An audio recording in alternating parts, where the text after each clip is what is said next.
Hello दोस्तों, आप सभी का स्वागत है आइए ऑनलाइन स्टडी यूट्यूब चैनल में। दोस्तों, आज की इस वीडियो में हम सीटेट पेपर 1 के लिए गणित के 20 महत्वपूर्ण प्रश्नों को सॉल्व करेंगे। तो आप इस वीडियो को एंड तक ज़रूर देखिएगा। इसमें हमने पेडागोजी के प्रश्न भी शामिल किए हैं, ठीक है।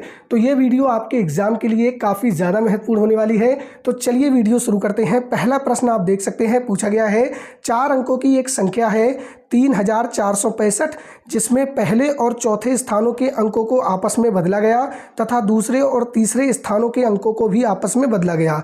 इस प्रकार एक नई संख्या प्राप्त हुई है और नई और पुरानी संख्याओं का योगफल आपको बताना है, ठीक है। तो संख्या हमें दी गई है 3465, ठीक है। क्या करना है, इसमें पहले और चौथे स्थानों के अंकों को आपस में बदलना है। तो यहाँ पे पहले 5 आ जाएगा और अंत में 3 चला जाएगा, ठीक है। लिखा है दूसरे और तीसरे स्थानों के अंकों को भी आपस में बदलना है। तो पहले 6 आ जाएगा और इसके बाद 4 हो जाएगा, ठीक है। अब इसमें क्या बताना है, आपको योगफल बताना है।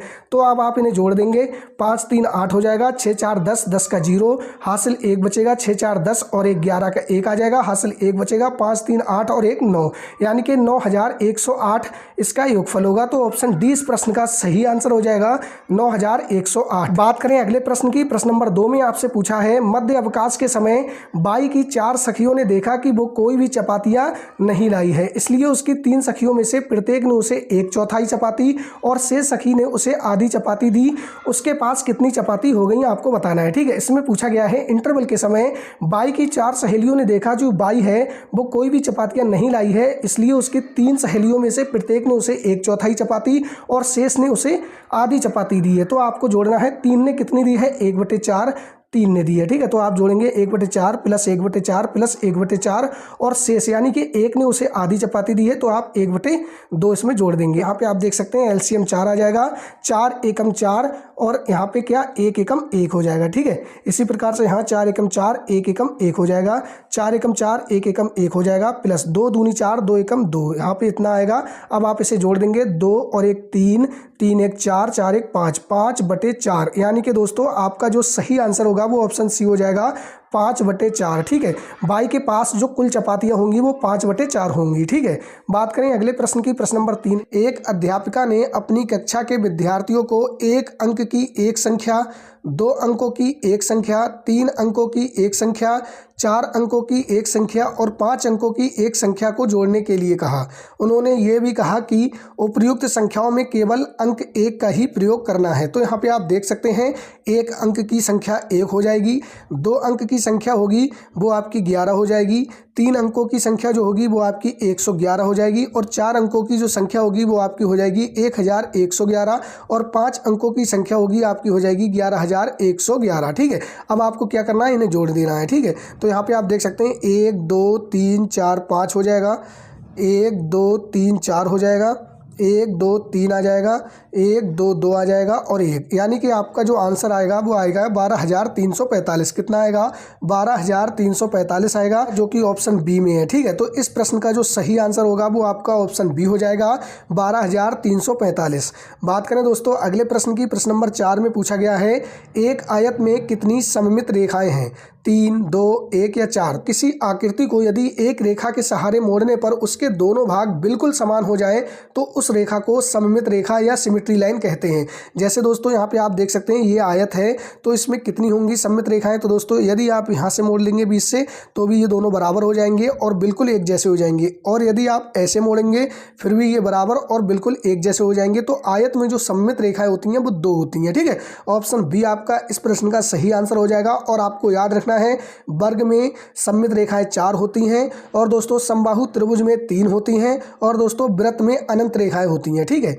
बात करें दोस्तों अगले प्रश्न की। प्रश्न नंबर 5 में आपसे पूछा है, एक घन के एक फलक का परिमाप 40 सेंटीमीटर है, इसके सभी किनारों की लंबाइयों का योगफल सेंटीमीटर में क्या होगा। आपको एक घन के एक फलक का परिमाप दिया हुआ है, ठीक है। तो जैसा कि दोस्तों आपको पता ही होगा, घन में फलकों की जो संख्या होती है वो 6 होती है, कोनों की जो संख्या होती है वो 8 होती है और किनारों की संख्या 12 होती है, ठीक है। तो यहाँ पे आप देख सकते हैं हमें फलक का परिमाप दिया गया है, तो हम एक भुजा निकाल सकते हैं, यानी कि एक किनारे की लंबाई हम निकाल सकते हैं, ठीक है। तो फलक का जो परिमाप है वो 40 है। तो दोस्तों हम 4 से भाग करेंगे तो एक किनारे की लंबाई हमें पता चल जाएगी। ठीक है, तो 4 × 10 आ जाएगा, यानी कि दोस्तों जो एक किनारे की लंबाई होगी वो 10 होगी। अब दोस्तों जो घन होता है उसमें जो किनारों की संख्या होती है वो 12 होती है। ठीक है, तो हम 12 × 10 कर देंगे, यानी कि दोस्तों 120 इस प्रश्न का सही आंसर हो जाएगा। ठीक है, क्या हो जाएगा, 120 सेंटीमीटर सभी किनारों की लंबाई होगी। तो ऑप्शन ए इस प्रश्न का सही आंसर हो जाएगा। बात करें दोस्तों अगले प्रश्न की, प्रश्न नंबर 6 में आपसे पूछा है घटते हुए क्रम में लिखी संख्याएं हैं। आपको बताना है अवरोही क्रम में कौन सी संख्याएं इनमें लिखी गई हैं। ठीक है, यहाँ पे आप देख सकते हैं 434, 419, 424, 443। 443 सबसे बड़ी है, ये सबसे पहले आनी चाहिए थी घटते क्रम में लिखने के लिए। ठीक है, तो यहाँ पे ये गलत हो जाएगा। दूसरा देख सकते हैं 443, 434, 419, 424, 401, 408। 424 देख सकते हैं पहले आना चाहिए था, ये भी आपका गलत हो जाएगा। 401, 408, 419, 424, 434, 443 ये आपकी पहले आनी चाहिए थी, ये भी आपका गलत हो जाएगा। यहाँ पे देख सकते हैं ऑप्शन डी में सबसे बड़ी 443, उससे छोटी 434, 424, 419, 408, 401, यानी कि ये सही है। ठीक है, ये अवरोही क्रम में संख्याएं लिखी गई हैं। तो इस प्रश्न का सही आंसर कौन सा हो जाएगा, ऑप्शन डी हो जाएगा। ठीक है दोस्तों, यदि अभी तक आपने वीडियो को लाइक नहीं किया है तो वीडियो को लाइक कर लीजिए और ऐसे ही और वीडियो देखने के लिए चैनल को सब्सक्राइब भी कर लीजिए। बात करें अगले प्रश्न की, प्रश्न नंबर 7 में पूछा है निम्नलिखित में से कौन सा घटक विद्यार्थियों में गणित के भय को बढ़ाने में योगदान नहीं करता है पूछा गया है। ठीक है, परीक्षा प्रणाली यानी कि व्यवस्था, गणित का अमूर्त स्वरूप, जेंडर संबंधी विशिष्ट क्षमताएं या फिर मानक प्रक्रियाओं पर बल। तो इस प्रश्न का जो सही आंसर होगा वो आपका हो जाएगा जेंडर संबंधी विशिष्ट क्षमताएं। ठीक है, विद्यार्थियों में गणित के भय को बढ़ाने में जेंडर संबंधी विशिष्ट क्षमताओं का योगदान नहीं है। तो ऑप्शन सी इस प्रश्न का सही आंसर हो जाएगा। बात करें अगले प्रश्न की, प्रश्न नंबर 8 में पूछा है एक बढ़ई को 12 सेंटीमीटर लंबे एक फट्टे को 10 बराबर भागों में काटना है। यदि एक बार काटने के लिए 2 मिनट 15 सेकंड का समय लगता है तो इस फट्टे के 10 समान टुकड़ों को प्राप्त करने के लिए कितना समय लगेगा। एक बार काटने में कितना समय लगता है, तो 2 मिनट 15 सेकंड आपको लगते हैं एक बार काटने में। ठीक है, यानी कि इन्हें अगर सेकंड में देखा जाए तो 60 दूनी 120 प्लस 15, यानी कि दोस्तों आपके जो सेकंड होंगे वो 135 हो जाएंगे। 135 सेकंड में एक बार काटते हैं। ठीक है, अब दोस्तों आपको एक बात याद रखनी है, 10 बराबर भागों में काटने के लिए 9 बार काटना पड़ेगा, क्योंकि जब 9 बार काटेंगे तो 10 बराबर भाग हो जाएंगे। ठीक है, तो एक बार काटने में 135 सेकंड लगते हैं, तो 9 बार में कितने लगेंगे, तो दोस्तों आप 9 से गुणा कर देंगे, 9 × 135। ठीक है, क्या कर देंगे, 9 × 135 कर देंगे। जब आप 9 × 135 करेंगे तो आपका जो आंसर आएगा वो आ जाएगा 1215 सेकंड। ठीक है, कितना आ जाएगा, 1215 सेकंड आ जाएगा। अब दोस्तों यहाँ पे आप देख सकते हैं मिनट में आंसर आपका दिया हुआ है, तो आप इसे मिनट बना लेंगे, 60 से भाग करेंगे। जब आप 60 से भाग करेंगे तो 20 बार पूरा चले जाएगा और 15 आपका बच जाएगा, यानी कि 15 सेकंड आपके बच जाएंगे। ठीक है, तो आपका आंसर हो जाएगा 20 मिनट 15 सेकंड, यानी कि ऑप्शन बी आपका राइट आंसर हो जाएगा। 20 मिनट 15 सेकंड में फट्टे 10 बराबर भागों में कट जाएगा। ठीक है, तो ऑप्शन बी इस प्रश्न का सही आंसर होगा। बात करें अगले प्रश्न की, प्रश्न नंबर 9 में पूछा है निम्नलिखित में से किस पर प्राथमिक स्तर की गणित पाठ्यचर्या में सबसे अधिक बल दिया गया है। औपचारिक समस्या समाधान पर, जिज्ञासा के पोषण पर, मौखिक अधिगम पर या फिर उत्पाद अभिमुख अधिगम पर। तो इस प्रश्न का जो सही आंसर होगा वो आपका हो जाएगा जिज्ञासा के पोषण पर। ठीक है, जिसका उद्देश्य गणित के प्रति बच्चों में रुचि उत्साह विकसित करना, उनसे प्रश्न पूछने और अवधारणाओं को स्वयं खोजने के लिए प्रोत्साहित करना है। तो ऑप्शन बी आपका सही आंसर हो जाएगा जिज्ञासा के पोषण पर। बात करें अगले प्रश्न की, प्रश्न नंबर 10 में आपसे पूछा है एक फल विक्रेता फलों को नीचे दी गई मूल्य सूची में बेच रहा है। देख सकते हैं फलों की सूची यहाँ पे दी गई है, कौन से फल कितने रुपए किलो हैं। ठीक है, तो यहाँ पे आप देख सकते हैं आम आपके 100 रुपये पर किलोग्राम है, ऑरेंज यानी कि संतरा आपके 160 रुपये पर किलोग्राम है, नारियल 40 रुपये पर पीस है और सेब यहाँ पे आप देख सकते हैं 250 रुपये प्रति किलोग्राम है। तो दोस्तों यहाँ पे लिखा है एक्स ने 2 किलोग्राम आम, 500 ग्राम संतरे, 500 ग्राम सेब और 2 नारियल खरीदे, उसे कितने रुपए देने होंगे। तो दोस्तों आप यहाँ पे लिख सकते हैं आम यानी कि मैंगो, ऑरेंज यानी कि संतरा, कोकोनट यानी कि नारियल, एप्पल यानी कि सेब। ठीक है, तो मैंगो उसने कितने खरीदे हैं, आम उसने 2 किलोग्राम खरीदे हैं, तो 2 किलोग्राम आम कितने के हो जाएंगे, 200 रुपये के हो जाएंगे। ठीक है, ऑरेंज की बात करें यानी कि संतरे कितने खरीदे हैं तो 500 ग्राम यानी कि आधी किलो खरीदे हैं। तो यहाँ पे आप देख सकते हैं 160 पर किलोग्राम है यानी कि 80 रुपये के आपके संतरे हो जाएंगे। ठीक है, 500 ग्राम उसने सेब खरीदे हैं, सेब 250 रुपये पर किलोग्राम है, तो आधा किलो कितने के हो जाएंगे 125 रुपये के हो जाएंगे। ठीक है, अब दोस्तों बच्चे कोकोनट का जो एक पीस है वो 40 रुपये का है, उसने 2 नारियल खरीदे हैं तो 80 रुपये के आपके कोकोनट हो जाएंगे। ठीक है, अब आपको क्या करना है, इन्हें जोड़ना है। तो यहाँ पे आप देख सकते हैं 5 आ जाएंगे, 8 8 16 17 18 के 8 आ जाएंगे, 2 1 3 1 4 485 आपका सही आंसर हो जाएगा। 485 रुपये एक्स को देना पड़ेंगे इतने फल खरीदने के लिए। तो ऑप्शन ए इस प्रश्न का सही आंसर होगा 485 रुपये। बात करें अगले प्रश्न की, प्रश्न नंबर 11 में आपसे पूछा है किसी विद्यालय में 360 विद्यार्थी हैं जिनमें से 2/3 लड़कियां हैं और शेष लड़के हैं।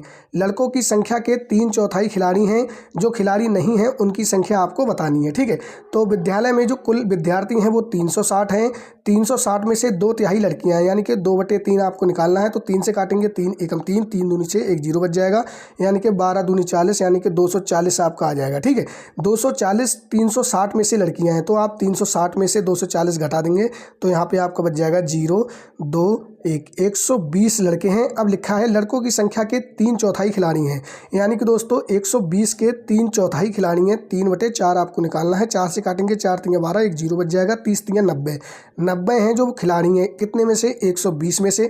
तो 120 में से 90 आप घटाएंगे तो 30 आपका आंसर आ जाएगा। ठीक है, तो 30 इस प्रश्न का सही आंसर होगा। 30 वो लड़के हैं जो खिलाड़ी नहीं हैं, तो ऑप्शन सी इस प्रश्न का सही आंसर हो जाएगा। ठीक है, बात करें अगले प्रश्न की, प्रश्न नंबर 12 में पूछा गया है 3 अंकों की अधिकतम और न्यूनतम संख्याओं का अंतर है।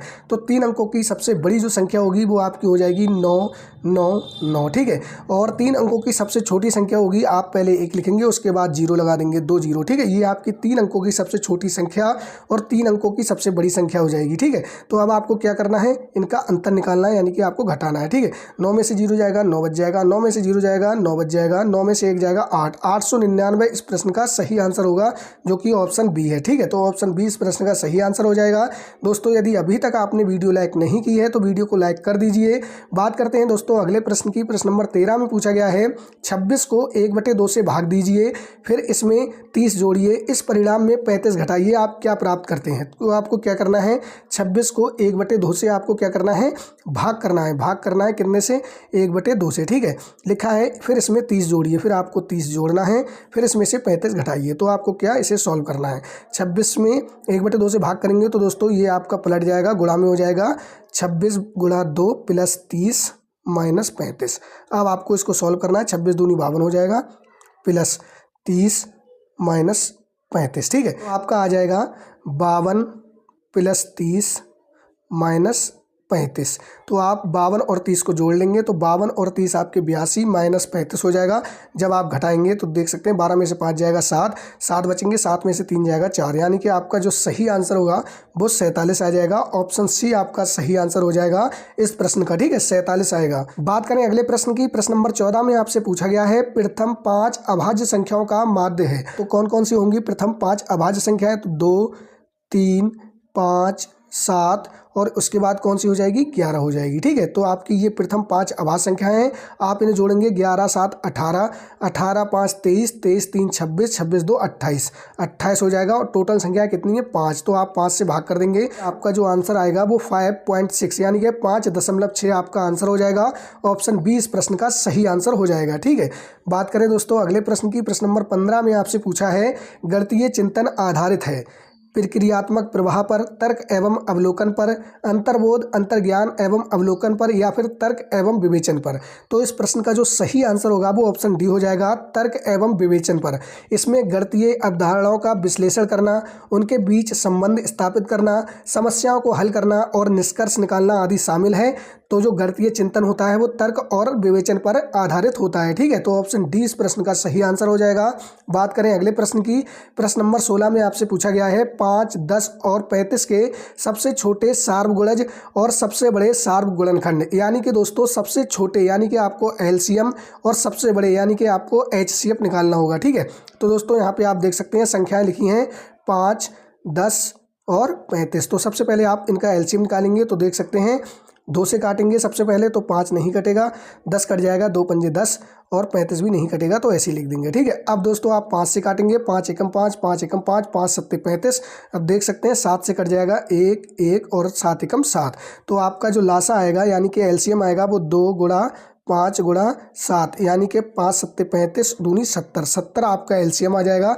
एलसीएम कितना आ जाएगा? एलसीएम बराबर आपका हो जाएगा 70। ठीक है, अब आपको एचसीएफ निकालना है, तो एचसीएफ निकालने के लिए आप लिखेंगे 5 10 35। इनके गुणनखंड करेंगे तो 5 के गुणनखंड 5 हो जाएगा, 10 के गुणनखंड होंगे 5 गुणा 2, 35 के गुणनखंड हो जाएंगे 7 गुणा 5। तो दोस्तों यहाँ पे आप देख सकते हैं केवल 5 है जो तीनों में कॉमन है। ठीक है, तो यही आपका एचसीएफ हो जाएगा। तो दोस्तों एलसीएम आपका कितना आया है? 70 और आपका एचसीएफ कितना आया है? 5। ठीक है, अब आपको क्या बताना है?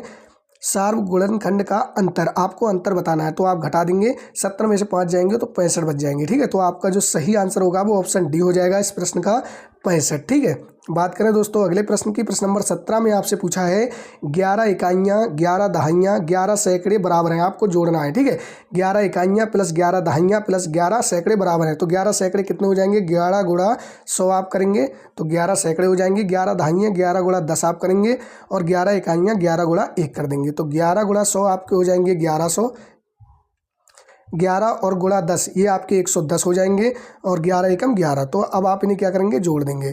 तो 1 1 और 1 2, 1 और 1 2 और 1 यानी कि 1221 आपका इस प्रश्न का सही आंसर हो जाएगा, ऑप्शन सी 1221। ठीक है, बात करें दोस्तों अगले प्रश्न की। प्रश्न नंबर 18 में आपसे पूछा है निम्न में से कौन सा कारक विद्यार्थियों के प्रभावशाली एवं अर्थपूर्ण अधिगम में सहयोग नहीं करता है? बाल केंद्रित शिक्षा शास्त्र, मानकीकृत पाठ्यक्रम, अध्यापन का संरचनावादी उपागम या फिर अधिगम की सार्वभौमिक रूपरेखा। तो इस प्रश्न का जो सही आंसर होगा वो आपका हो जाएगा ऑप्शन बी मानकीकृत पाठ्यक्रम, क्योंकि ये सभी विद्यार्थियों के लिए एक ही तरीके से डिजाइन किया जाता है, उनकी व्यक्तिगत जरूरतों, रुचियों और क्षमताओं में अंतर की अनदेखी करता है। ठीक है, तो ऑप्शन बी इस प्रश्न का सही आंसर हो जाएगा मानकीकृत पाठ्यक्रम।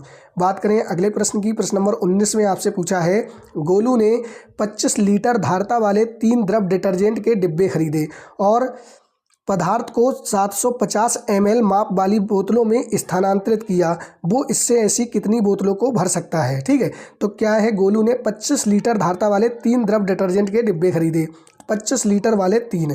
तो दोस्तों 25 लीटर वाले 3 होंगे आपके 75 लीटर। कितने हो जाएगा? 75 लीटर हो जाएगा। यदि आप इसे ml में चेंज करेंगे तो 1 लीटर बराबर 1000 ml होता है, तो 75,000 ml ये हो जाएगा। ठीक है, कितना हो जाएगा? 75,000 ml हो जाएगा।